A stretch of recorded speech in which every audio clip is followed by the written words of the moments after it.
అందరికీ నమస్కారం. మేము 2వ తరగతి చదువుతున్నాము.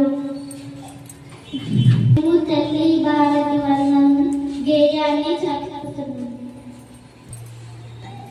తల్లి భారతి వందనమమ్మ, నీవే మానందనమమ్మ, బాల బాలికల మందరము, నీ చల్లని పొడిలో మల్లరమమ్మ, తల్లిదండ్రులను గురువులను ఎల్లవేళలా కొలిచెదమమ్మ, చదువులాగా చదివే